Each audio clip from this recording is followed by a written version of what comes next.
It was peak COVID, 2020.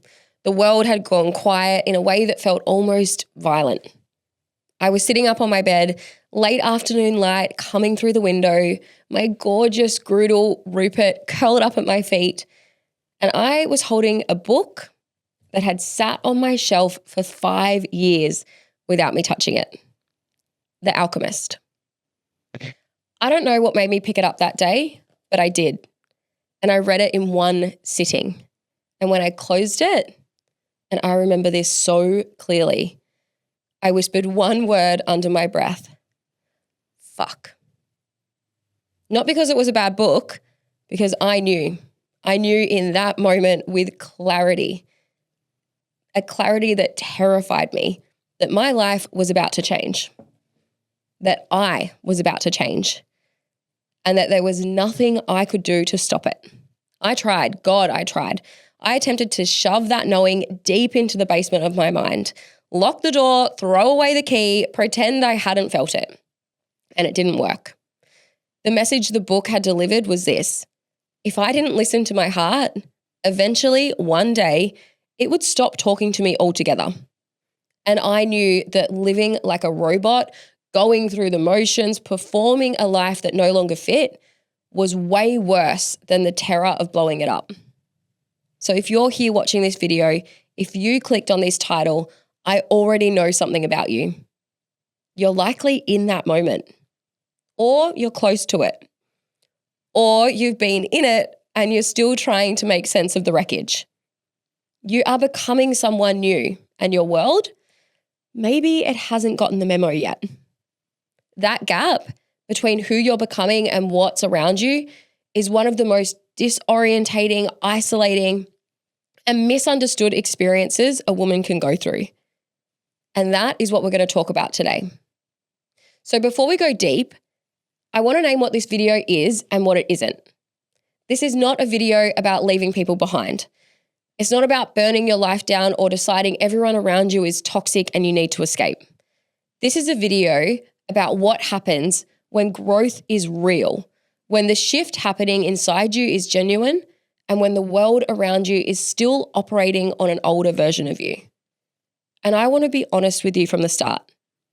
I'm going to share things today that are personal, specific, a little bit raw, because I think the only way this kind of content is useful is if it's actually true. So I'm going to take you into some moments of my life, the kind of moments I don't usually talk about in detail, because I believe that your story and my story maybe aren't that different. And if one thing I say today helps you feel less alone in this, then this was worth making. So let's get into it. Here's what I believe to be true, and everything in this video builds on this. Growth is not a problem to be solved. It's a process to be navigated. We have been conditioned, especially as women, to keep ourselves small, palatable, and predictable, to never rock the boat, to prioritize the comfort of the people around us over the truth of who we're becoming. We call it being a good person. We call it being loyal. We call it not wanting to hurt anyone. Yet what it actually is the good girl conditioning that keeps us playing a role long after we have outgrown it. And when we start to change, when something cracks open, we don't just face the internal work of becoming, we face the external pressure of a world that preferred the old version. And here's what I want you to hear, really hear. That pressure is never a sign that you're wrong. It's a sign that you're real. Real growth makes people uncomfortable, including the people who love you, including the people who mean well, including you. The discomfort in your relationships right now is not evidence that you're making a mistake. It's evidence that something true is happening. Let me take you into my business, because this is where the shift became impossible to ignore. Before I had trained in NLP and became a coach, I had a business. And if I'm being completely honest with myself and with you, it was probably more of a hobby business. It kept me busy. It gave me an identity, yet it wasn't built from a place of real power. When I started coaching and when I actually stepped into alignment with what I was here to do, everything changed. I started making real money, $10,000 a month, then 20, then 30, and it kept climbing. And you'd think that success would be the thing that people are drawn in by, right? That people who love you would celebrate, ask questions, show curiosity about what you'd built. You'd think that. But what actually happened was silence. Parents who called regularly, who never once asked about work, never congratulated, never celebrated, just nothing. Like it wasn't happening. Friends who grew more distant, not through any fight or falling out, just quietly, steadily, because they didn't know how to connect with who I was becoming. And I was still reaching for them, desperately wanting to connect. Yet the bridge just kept getting longer and longer and longer. That is a specific kind of loneliness that I don't think we talk about enough, because it doesn't look like loneliness from the outside. From the outside, it looks like success. Yet on the inside, you're achieving things you've never achieved before, and you're looking around to find the room emptier than you ever expected it to be. Outgrowing people isn't always loud. Sometimes it's just quiet. And the quiet is its own kind of grief. Let me go back a little bit further to really the beginning of all of this. Before the business growth, before the NLP training, before any of it, there was a relationship. A 13-year-long relationship. And honestly, ending it was the bravest thing I have ever done. Not because it was dramatic, not because anything terrible ever happened, because I had grown quietly, slowly into someone that life no longer fit. And staying would have meant performing a version of myself that I had already outgrown. I knew that in my body, in my gut, in the quiet moments, I knew. And I still remember the voices, the ones that came from the people I loved most. I hope you're happy. You've just ruined your whole life. Said never with cruelty, yet with this specific kind of devastation that comes from people who just couldn't understand me, who couldn't see what I could see, who were responding to the version of me that they knew, not the version that I was becoming. And here's what no one tells you about in that moment. It's not just the grief of the ending. It's the grief of being unseen in the middle of the bravest thing that you've ever done. I was navigating the most significant transition of my life, and I felt completely alone. Like a moat had been dug between me and anybody that I thought I could trust. A moat a mile long. And the loneliness of that, the isolation of outgrowing people you love, is something I had to carry largely by myself for a really long time. Yet here's what I also know now. On the other side, you don't have to blow up your life. Yet you do have to be honest. Honest with yourself first. And then slowly, carefully, with discernment, honest with the rest of the world. Let's talk about money, because this is where the identity shift gets really interesting and really confronting. For so many women I work with, and honestly in my own story too, the good girl conditioning shows up directly in how we relate to money. We undercharge, we overdeliver, we apologize for our prices, we shrink our success so the people around us feel more comfortable. We make ourselves financially smaller so we never have to deal with the discomfort of being seen as successful. Because success, real, visible financial success, changes how people see you. And when you've been conditioned to keep people comfortable, that change feels like a threat. I watched this happen in my own life. As my income grew, the distance from certain people grew with it. Not because money is a bad thing, it absolutely isn't. Because I was undeniable evidence that I had changed. The fact that I was making money was a no-brainer way for people to look at me and go, she's no longer the same. It was confronting. for people who wanted me to stay the same. And here's what I want to ask you honestly. Where are you capping your potential? Financially, professionally, visibly, to keep the people around you comfortable. Because it's not loyalty, it's self-abandonment dressed up as kindness.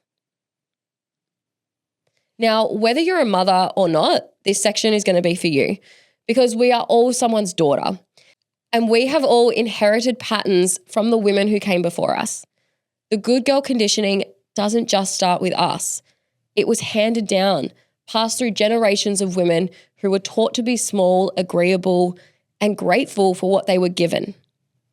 And so when we start to break that pattern, when we start to say, no, I want more, I am more, and I'm never going to shrink myself anymore. We're not just doing it for ourselves. We're interrupting a generational pattern. This isn't a small thing. It's actually enormous. And I want to honor that because the weight of it is real. When the people who raised you, who shaped you, who love you most, when they push back on who you're becoming, it lands differently than any other kind of pushback. It carries a different kind of ache because it's not something that's coming from strangers on the internet. It's coming from the people whose approval you have been wired from the very beginning to need. And what I've come to realize slowly and sometimes painfully is that the people who love us most can also be the most invested in us staying the same. Never because they want us to suffer, because the version of us they know feels safe to them, familiar, theirs. And when we change, when we grow into something bigger and truer, it can feel to them like this kind of loss, like the person they loved is somehow leaving. And it doesn't make their reaction right, yet it does make it very human. What I've learned to hold on to in those moments is this. I can love someone deeply and still refuse to make myself smaller to manage their feelings about my growth. Those two things get to exist at the same time. You can love the people who don't yet understand your becoming, and you can still become. Let's talk about health. Your body always knows before your mind catches up. Before I ended that relationship, before I made any of these big decisions, my body was already telling me. The tension I carried, the exhaustion that had nothing to do with sleep, the low-grade anxiety of living a life that no longer fit. That good girl conditioning, it lives in the body, in your held breath, in your tight jaw, in the chronic need to scan the room and make sure everyone else is okay before you check in with yourself. And when you start to change, when you start to honor your own truth, the body responds. And it's not always comfortable. Transitions are physically felt. Grief lives in the body. So does that strange, disorientating relief of finally being honest. So I want to ask you, how is your body right now? Not your to-do list, not your productivity, not your performance, your body, your nervous system, your energy.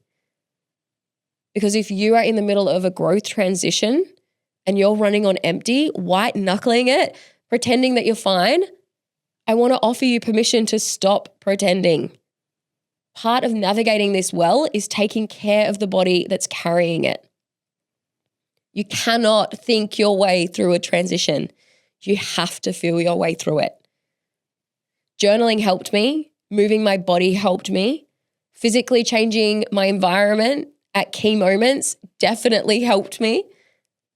Sometimes you need to literally put yourself somewhere new so that your nervous system can recalibrate. Let's talk about the social landscape of change now, because this is often where the grief is most acute.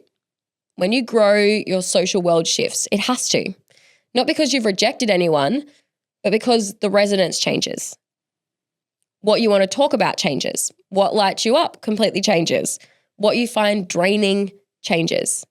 And some friendships, ones that you may have had for years, ones that you genuinely love, start to feel like wearing a costume.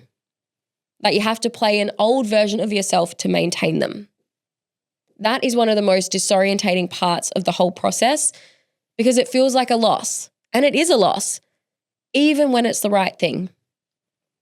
What I found in my own experience is that the instinct is to try and keep everyone safe, happy, to keep showing up in your old way, to not let anyone feel this shift, to manage everyone's feelings about your growth so that they never feel threatened. And babe, that's the good girl trying to make everyone comfortable while she becomes something new. And honestly, it's freaking exhausting. And it never works. What actually helped me was this. I stopped trying to convince anyone. I stopped explaining myself.